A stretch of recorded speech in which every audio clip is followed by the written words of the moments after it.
fines de semana abandonábamos San Salvador para recorrer el interior del país.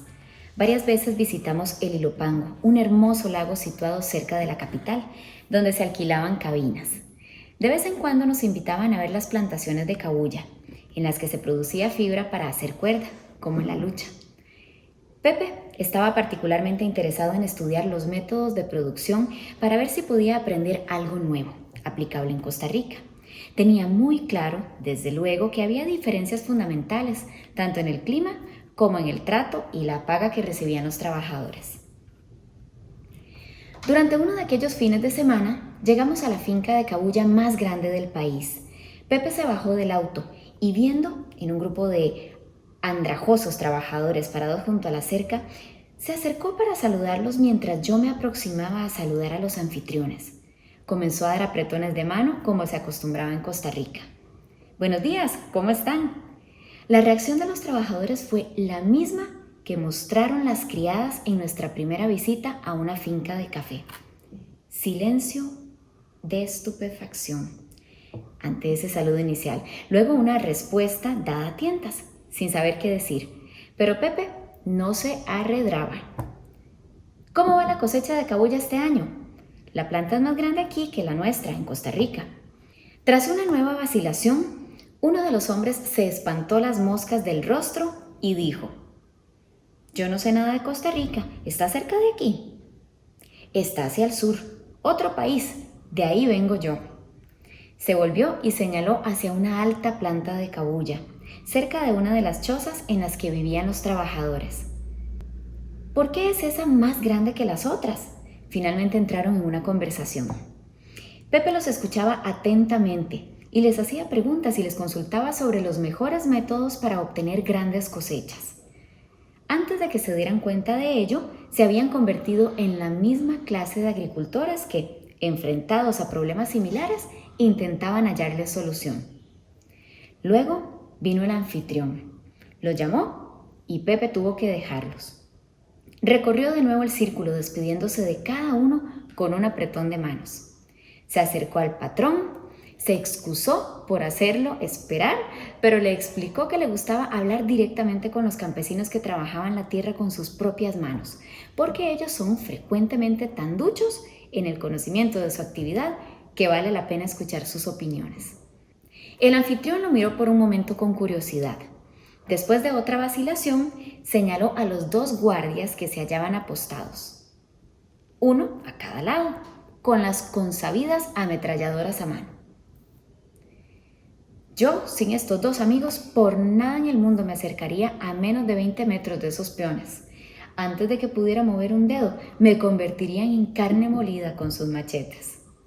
Movió negativamente la cabeza y agregó: «Todos me dicen que Costa Rica es un lugar extraño. Y si esa es la manera en que ustedes tratan a sus peones, lo creo». Después de varias semanas decidimos marcharnos. Pepe nunca había viajado por Centroamérica y lo intrigaba la posibilidad de visitar otros países, tal vez para reafirmarse en la opinión de los costarricenses de que su país era diferente a todos los otros del área. Su gobierno era más democrático, su sistema educativo más abierto y sus servicios de salud cubrían a un porcentaje más alto de la población. Los costarricenses sabían todo eso, pero Pepe encontraba satisfactorio ir y experimentarlo por sí mismo.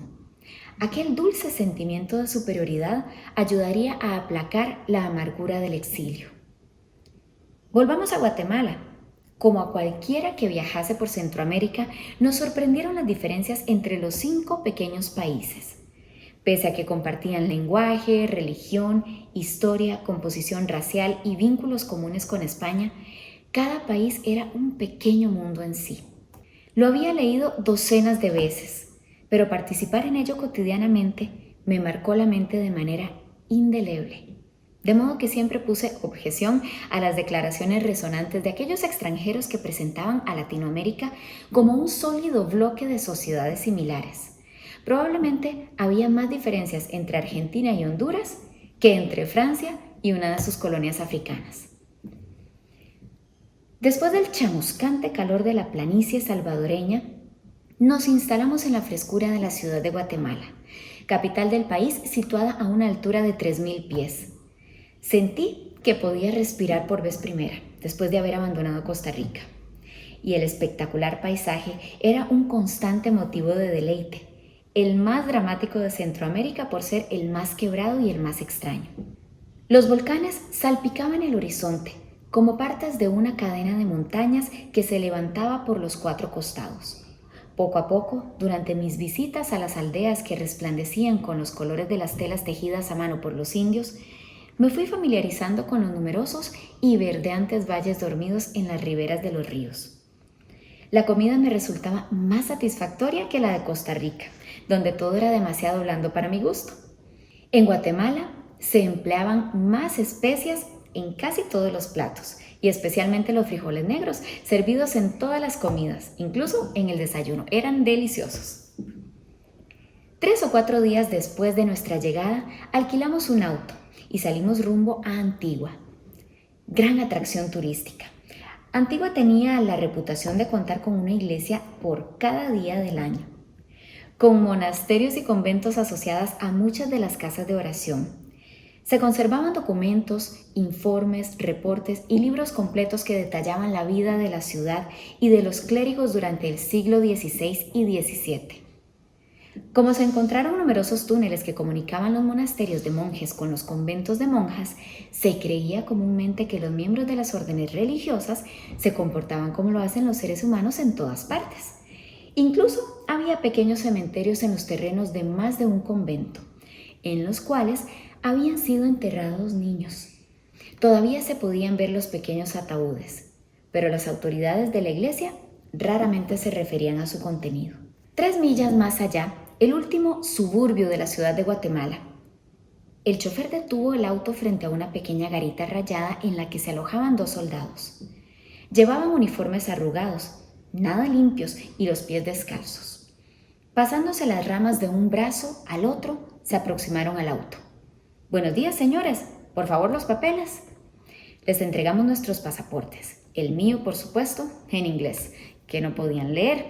Por un minuto lo sostuvieron al revés y le dieron vuelta a la página. Vieron mi fotografía y lo pusieron al derecho.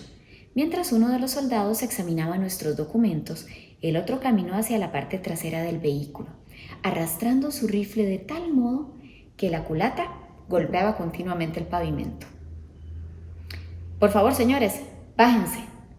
Salimos del auto y el soldado lo revisó cuidadosamente. Miró dentro de una bolsa de papel que contenía una piña y varios mangos. Removió nuestras chaquetas y le dio vuelta a un periódico.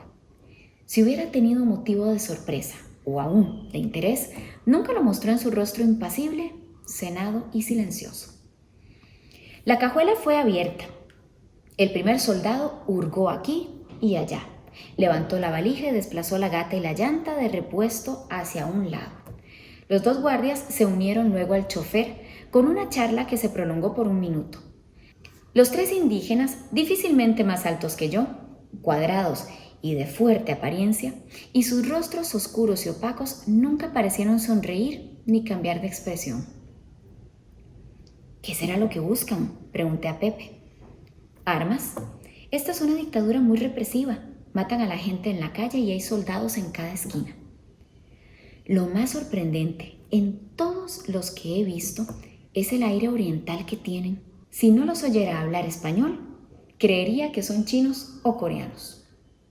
Bueno, si creemos la teoría de que el continente americano fue poblado por gentes que cruzaron el estrecho de Bering, pues son nada menos que orientales.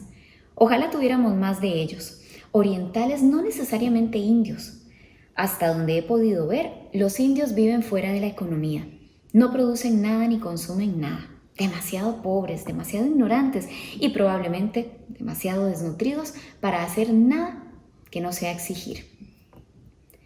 No tienen contacto con ninguna de las instituciones sociales, ni los hospitales, ni los bancos, ni las agencias gubernamentales, ni las escuelas. Nada. Y no solo son casi todos analfabetos. Según entiendo, 3/4 partes de ellos no saben ni siquiera hablar español, solo sus propios dialectos. Los soldados nos ofrecieron un patético saludo, nos hicieron una señal de continuar y nosotros partimos. 10 millas más allá, el chofer bajó la velocidad de nuevo. Se detuvo frente a otra garita rayada y los guardias salieron. El mismo procedimiento y las mismas caras impenetrables y sin expresión. La misma revisión de papeles, registro del auto y cajuela abierta. De nuevo en ruta. En las siguientes 100 millas nos detuvimos por lo menos 12 veces para someternos a una operación semejante. Más tarde sabríamos que aquella rutina se seguía en todas las carreteras de Guatemala. ¿Cuánto costará todo esto?, pregunté. Con lo que cuesta, alcanzaría para educar a cada niño de este país, respondió Pepe. Si esta dictadura no dilapidara sus recuerdos tan estúpidamente, podría colocar a Guatemala en el siglo XX. A nuestro regreso a la ciudad de Guatemala, después de nuestro viaje a Antigua, fuimos invitados a visitar una finca cafetalera cerca de Chichicastenango. Yo amaba los nombres indígenas, sonaban inimaginables la vez primera que se escuchaban, pero bastaba con acercarse firmemente a aquella multiplicidad de sílabas y comenzar a pronunciarlas para que fluyeran como disparadas de la lengua. Cuando nos aproximábamos a la finca, vimos a una joven india que caminaba a lo largo de la ruta. Vestía la enagua de colores brillantes, larga hasta los descalzos pies que usaban la mayoría de las indias, y su cabello era una sola larga trenza que le colgaba hasta el pecho. Mas, para nuestra sorpresa, su cabello era de un rubio dorado. Y cuando se volvió hacia nosotros, nos mostró unos ojos asombrosamente azules. Entonces alguien le dijo algo, y ella contestó en uno de los dialectos indígenas de Guatemala. ¿Una india rubia y de ojos azules? ¿De dónde salió? El destino nos conducía hacia un área parecida a Costa Rica, montañosa y relativamente alta, a unos 4,000 pies. Nuestra visita había sido arreglada por el amigo de un amigo. Se nos había dicho que nuestro anfitrión sería un alemán llamado Hans Hofmeier, un cafetero muy próspero cuya familia alemana se había instalado en Guatemala antes de la Primera Guerra Mundial. Recordando a una joven rubia de la carretera, me preguntaba si no tendría alguna relación con la familia o los amigos de nuestro anfitrión. El sonido de una puerta se abría. Nos volvimos para ver cómo un indio se dirigía hacia nosotros. Era un indio típico, de rostro oscuro, ojos negros y facciones orientales. Típico, pero aún así había en él algo diferente. Más alto de lo habitual que los indios, ropa como la nuestra, y lo más sorprendente de todo, sonreía. ¿Era el administrador o el mandador de la finca? Se aproximó rápidamente ofreciéndonos la mano de manera cordial y graciosa.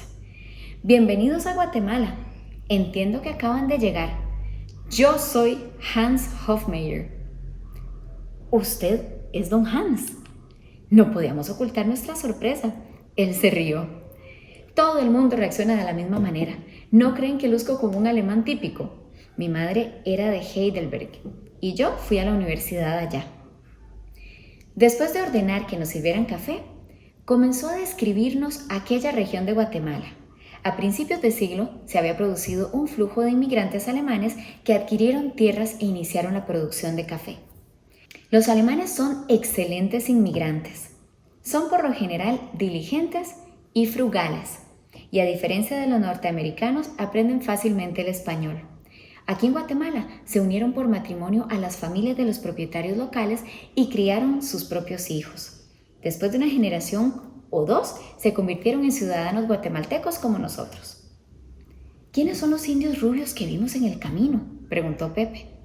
Don Hans se encogió de hombros. Usted sabe cómo son los hombres. Con el tiempo, muchos de los jóvenes alemanes vinieron sin mujeres de su país. Y entonces, bueno, muchas de las jóvenes indias son muy lindas y ocurrió lo inevitable. Más tarde fuimos llevados a ver la plantación de café. Se utilizaban más o menos los mismos métodos de cultivo que en Costa Rica, pero su café no era de tan buena calidad ni alcanzaba tan buen precio en el mercado mundial como el nuestro. La planta procesadora en la que el café era secado y descascarado nos resultó familiar, con sus trabajadores dedicados al lento volteo de los granos en los patios. Pero se seguía una forma totalmente diferente de pagar a los peones. Al final del día, los campesinos se alinearon lentamente cerca de la entrada de la planta. Don Hans tomó una gran medida de metal en forma de cuchara, la llenó de frijoles y se dirigió al comienzo de la fila. Cada hombre hizo un cuenco con sus manos y el patrón fue poniendo una moneda de 10 centavos en cada uno. Tantos frijoles como cabían en el receptáculo natural y encima de todo un chile picante cuyo brillo escarlata simulaba un flamígero rubí encendido contra el negrísimo telón de fondo de los frijoles. Aquel era el salario por un día de labor de 6 horas. Aquella noche, en el transcurso de la cena, eché una mirada alrededor de la mesa. Copas de cristal, alimentos deliciosos, mantel tejido a mano, varios sirvientes, muebles de canoa tallados manualmente, en fin, nos rodeaban todos los accesorios de lujo de la clase terrateniente de un país subdesarrollado. ¿Por qué las carreteras de Guatemala no están en mejor estado?, preguntó don Pepe. Porque en realidad no necesitamos que sean mejores, respondió don Hans. Podemos contratar a un indio para que, por 10 céntimos, cargue bien las libras de café sobre sus espaldas a lo largo de 100 millas. No necesita una carretera bien cuidada. ¿Por qué pagar impuestos para tener algo que no necesitamos? Uno de los más vergonzosos capítulos en las relaciones de los Estados Unidos con Latinoamérica ocurrió en la Guatemala de los años 50. Impulsado por la obsesión con el comunismo, el Departamento de Estado permitió a la CIA, o estimuló por su propia cuenta, la preparación, el financiamiento y la ejecución de un golpe de Estado contra Jacobo Arbenz, presidente de Guatemala. Arbenz había sido designado en elecciones libres, en un país que trataba de reponerse de una dictadura represiva, y un país que era uno de nuestros aliados. Pero como el nuevo gobernante era demasiado liberal para el gusto de los Estados Unidos, en Washington se decidió que debía irse. Y se fue en medio de una lluvia de balas suministradas por la CIA a los cuerpos militares guatemaltecos, muchos de cuyos soldados y oficiales habían sido entrenados por la misma agencia. Pocas semanas después salimos a la Ciudad de México para quedarnos ahí por más de un año. A diferencia del clásico caso de exiliados que pasan hambre en una buhardilla o venden tortillas en la esquina, a nosotros nos tocó una cómoda vida de clase media. Alquilamos un pequeño apartamento en la casa de una costarricense que había vivido durante muchos años en un placentero sector de la ciudad, las Lomas de Chapultepec, e hicimos con ella un arreglo especial, ya que tomábamos todas las comidas en la casa. Luego comprábamos un automóvil y viajábamos al campo tanto como pudimos. Pepe abrió una oficina en el centro de la ciudad, desde la que negociaba con cerámica mexicana que exportaba a Costa Rica y a otros mercados de Centroamérica. En la superficie éramos típicos ciudadanos dedicados a los negocios y cumplidores de la ley, que tratábamos de vivir tan cómodo como fuera posible. Después de un corto tiempo, la oficina de Pepe se convirtió en el lugar de encuentro de casi todos los costarricenses que pasaban por México. Cada vez había más opositores al gobierno de Calderón que iban a verlo a él en vez de visitar el consulado o la embajada de Costa Rica. Él los ayudaba a resolver problemas relacionados con los negocios y a realizar gestiones dentro de la intrincada burocracia mexicana. Si necesitaban documentos legalizados, firmar contratos u obtener permisos de salida para exportar productos, él hacía que su secretaria los guiara entre las montañas de formularios legales que había que llenar y cuyas complejidades hacían que cualquiera sudara de desesperación. De hecho, actuaba como una especie de cónsul extraoficial de Costa Rica, que ofrecía servicios cada vez más solicitados por sus amigos y conocidos. Más aún, su oficina era la más perfecta tapadera para lo que se había convertido en su obsesión, la compra de armas. Como la Segunda Guerra Mundial se hallaba en lo más y mejor, la adquisición de cualquier clase de armas era particularmente difícil. Estados Unidos no quería que un mar de armas hiciera olas sobre Latinoamérica. Demasiados rifles podrían desestabilizar una situación política de sumo complicada. Por lo demás, el gobierno de los Estados Unidos temía que si se permitía la venta de armas, éstas fueran a parar en manos de los grupos pronazis de Sudamérica. Tales grupos estarían deseosos de deponer los pocos gobiernos legítimos que se las habían arreglado para sobrevivir en la región y reemplazarlos con satélites alemanes dirigidos por hombres dispuestos a ayudar en la solución final del problema judío. Localizar armas que podían ser adquiridas se convirtió en el factor principal de la vida de Pepe, pero el de la mía era otro. Pocas semanas después de abandonar San Salvador, quedé embarazada. Es probable que las mujeres se dividan en los dos famosos grupos que tanto interesan a los científicos sociales. Al llegar al embarazo, los dos grupos son el de las afortunadas que se alegran de su estado y el de las desafortunadas que no se alegran ni un poquito. Yo pertenecía a este último.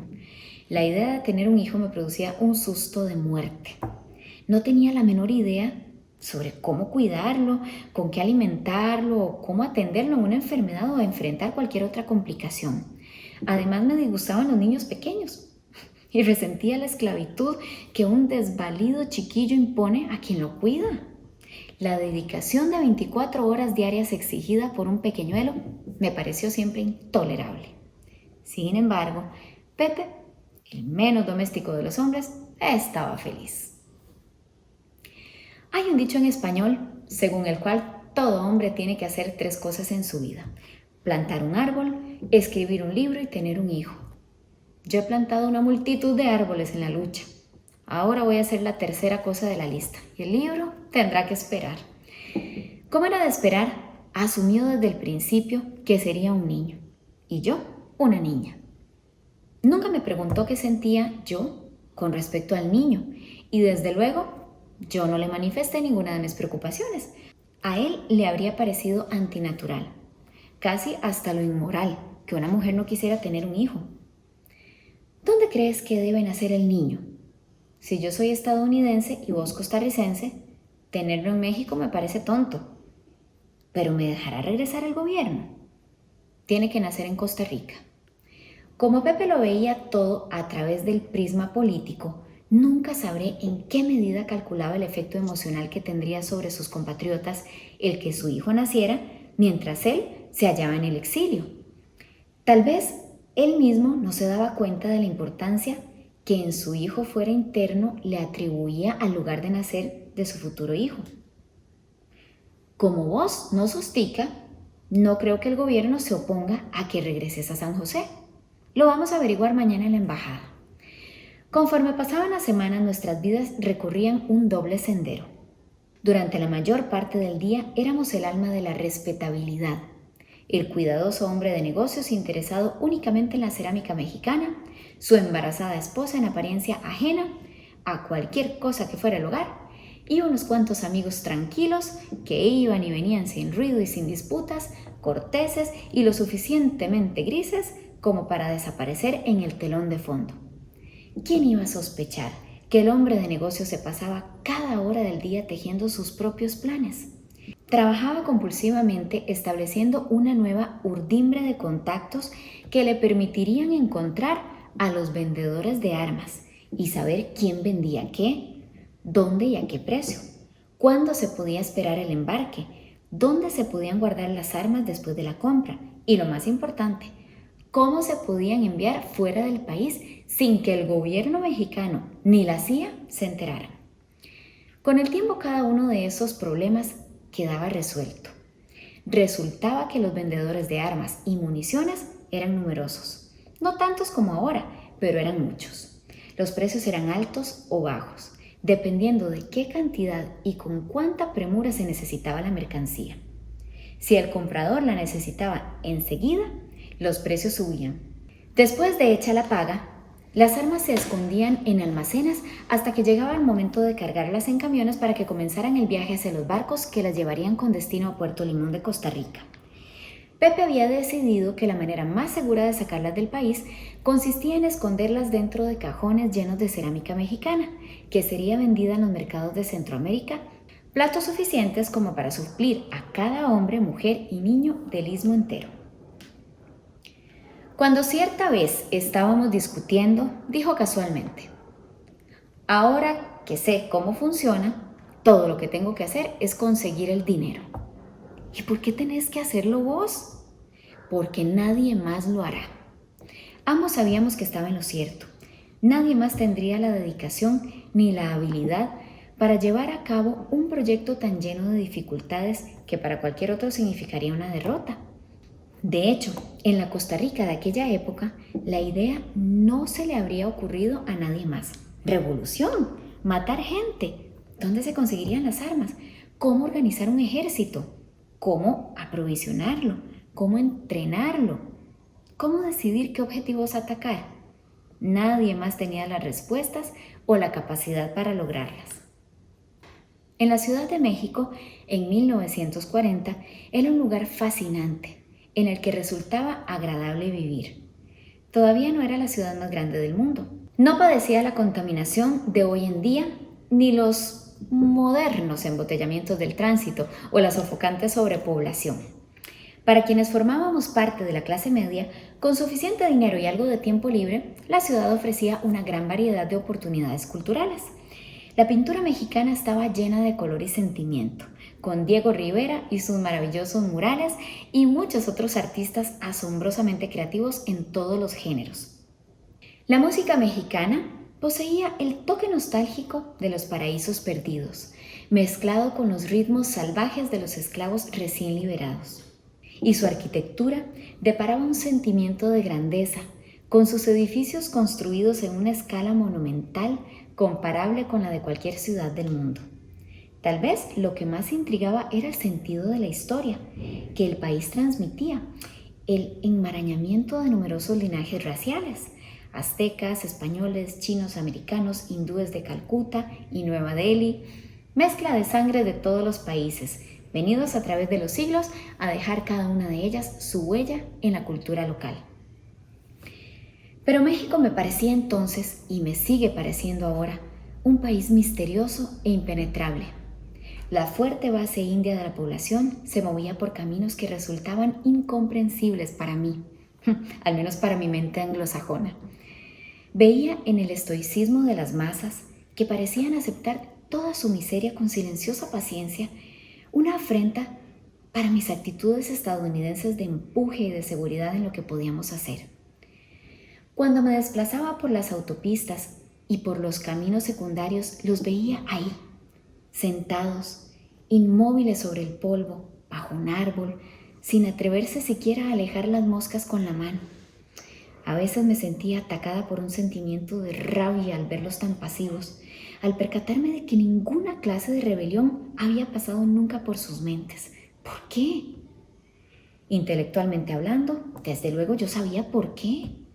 Hambre, ignorancia, enfermedad, desesperación, desamparo, los más antiguos enemigos de la humanidad habían ocupado su lugar en una sociedad en la que la corrupción se había institucionalizado y el cambio político era inconcebible.